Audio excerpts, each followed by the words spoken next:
Hello friends, welcome back to YouTube channel economics आसान है guys. आज हम मैक्रो इकोनॉमिक्स का chapter number 2 basic concepts of macro economics को कंटिन्यू कर रहे हैं। लास्ट क्लास में हमने डिस्कस करा था कि डोमेस्टिक एंड इकोनॉमिक टेरिटरी क्या होती है और उसके अंदर हम क्या इंक्लूड करेंगे, क्या एक्सक्लूड करेंगे, बहुत ही डिटेल में हमने समझा था। अगर वो वीडियो नहीं देखी है तो उसका लिंक मैं तुम्हें डिस्क्रिप्शन में दे दूंगी। अगर गाइस आपने अब तक फॉलो नहीं रहा तो फॉलो कर सकते हो Instagram, Facebook, Telegram, x, WhatsApp पर। इनका लिंक मैं तुम्हें डिस्क्रिप्शन में दे दूंगी। आज की क्लास में डिटेल में डिस्कस करेंगे कि इंडिया का नॉर्मल रेजिडेंट कौन कहलाएगा और उसमें क्या क्या इंक्लूड होगा और कुछ क्वेश्चंस भी सॉल्व करेंगे। सो गाइस स्टार्ट करते हैं आज की class. Normal resident, normal resident कौन होगा इंडिया का, क्या है डेफिनेशन है नॉर्मल रेजिडेंट की? एन इंडिविजुअल और institution who ordinary reside in the country and whose centre of economic interest also lie in that country. तो नॉर्मल रेजिडेंट कौन होता है? वो एक पर्सन हो सकता है, एक इंस्टीट्यूशन हो सकता है जिस कंट्री में वो रिसाइड कर रहा है। अगर उसका सेंटर ऑफ इकोनॉमिक इंटरेस्ट भी उसी कंट्री में लाई करता है तो वो उस कंट्री का क्या कहलाएगा? नॉर्मल रेजिडेंट कहलाएगा। फॉर एग्जांपल के लिए मैं इंडिया में रिसाइड कर रही हूँ और मेरा जो सेंटर ऑफ इकोनॉमिक इंटरेस्ट है, सेंटर ऑफ इकोनॉमिक इंटरेस्ट का मतलब क्या होता है कि लिव और located with in the domestic territory, मैं इंडिया के अंदर ही रह रही हूँ, and carry out basic economic activities जैसे कि अर्निंग हो गया, स्पेंडिंग हो गया, एक्यूमुलेशन, सेविंग हो गया। कहां परफॉर्म कर रही हूँ? मैं इंडिया के अंदर ही कर रही हूँ, तो मैं इंडिया की नॉर्मल रेजिडेंट कहलाऊंगी। क्लियर हुआ? तो नॉर्मल रेजिडेंट एक पर्सन या इंस्टीट्यूशन हो सकता है, बट जो जिस कंट्री में रिसाइड कर रहा है उसी कंट्री में अगर उसका सेंटर ऑफ इकोनॉमिक इंटरेस्ट मतलब कि बेसिक इकोनॉमिक एक्टिविटीज भी वो उसी कंट्री में परफॉर्म करता है तो वो उस कंट्री का क्या कहलाएगा? नॉर्मल रेजिडेंट कहलाएगा। And more than 1 year reside करना चाहिए।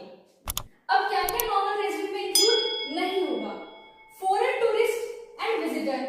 अब फॉरेन टूरिस्ट एंड विजिटर आ रहे मान लो इंडिया में फॉर रिक्रिएशन पर्पस, मनोरंजन के पर्पस से, या हॉलीडे स्पेंड करने के लिए, मेडिकल ट्रीटमेंट करने के लिए, स्टडी के लिए, स्पोर्ट्स के लिए या कॉन्फ्रेंसेस के लिए आ रहे हैं, तो वो कुछ टाइम के लिए आएंगे, काम पूरा होगा, पर्पस फुलफिल होगा, देन वापस अपनी कंट्री में चले जाएंगे। तो वो इंडिया के नॉर्मल रेजिडेंट नहीं है, इंडिया के नॉर्मल रेजिडेंट का पार्ट नहीं है।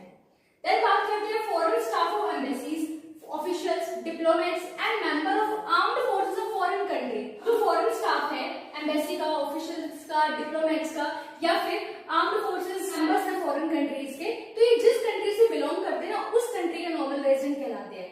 फॉर एग्जांपल के लिए इंडिया में रशियन एम्बेसी है तो रशिया के लोग काम कर रहे होंगे, बट वो इंडिया के नॉर्मल रेजिडेंट नहीं कहलाएंगे, वो किसके नॉर्मल रेजिडेंट कहलाएंगे?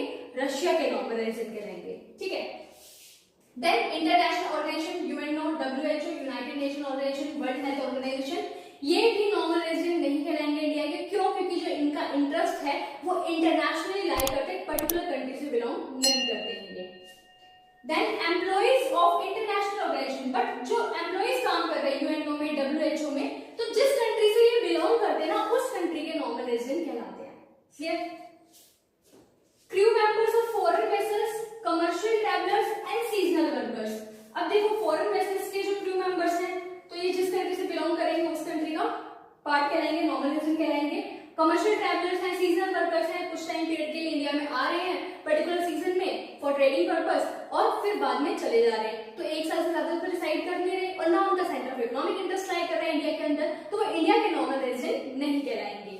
देन आता है बॉर्डर वर्कर्स। बॉर्डर वर्कर्स का मतलब फॉर एग्जांपल के लिए कि नेपाल से लोग बॉर्डर क्रॉस करके इंडिया में आते हैं, डेली काम करते हैं और वापस चले जाते हैं अपनी कंट्री में ही, तो वो अपनी कंट्री के नॉर्मल रेजिडेंट कहलाएंगे क्योंकि सेंटर ऑफ इकोनॉमिक इंटरेस्ट उनका उस कंट्री में लाई करता है। तो इन सिंपल अगर मैं कहूँ तो नॉर्मल रेजिडेंट कोई इंस्टीट्यूशन या पर्सन होता है वो जिस कंट्री में रिसाइड कर रहा है, अगर उसका सेंटर ऑफ इकोनॉमिक इंटरेस्ट मतलब बेसिक जो इकोनॉमिक एक्टिविटीज होती है जिसकी अर्निंग, स्पेंडिंग, एक्यूमुलेशन, सेविंग, वो उसी कंट्री में करता है परफॉर्म, तो वो उस कंट्री का क्या कहलाएगा? नॉर्मल रेजिडेंट कहलाएगा। और रिसाइड मोर देन 1 ईयर करना चाहिए। ठीक है। कुछ क्वेश्चंस हैं जैसे कि फर्स्ट क्वेश्चन है Indian officials working in Indian embassy in USA, मतलब कि यूएसए में क्या है? इंडियन एम्बेसी और इंडियन जिसमें काम कर रहे हैं, तो किसके नॉर्मल रेजिडेंट कहलाएंगे? वो इंडिया के। गुड। सेकंड आता है Japanese tourist stay in India for 2 months. Japanese tourist आए हैं इंडिया में और 2 महीने के लिए रहे, एक साल से ज्यादा तो नहीं रहे ना, 2 महीने के लिए रहे, तो वो नॉर्मल रेजिडेंट इंडिया का नहीं कहलाएगा। देन थर्ड क्वेश्चन होमवर्क है, तुम बताओगे कि foreign tourist visiting India for a month, कि फॉरेन टूरिस्ट इंडिया में आए 1 महीने के लिए क्या देखने? ताजमहल, तो वो हमारा नॉर्मल रेजिडेंट, इंडिया के नॉर्मल रेजिडेंट कहलाएंगे या नहीं कहलाएंगे, तो कमेंट सेक्शन में बताओगे। सो गाइस आज के लिए इतना ही, मिलते हैं नेक्स्ट क्लास में। Thank you.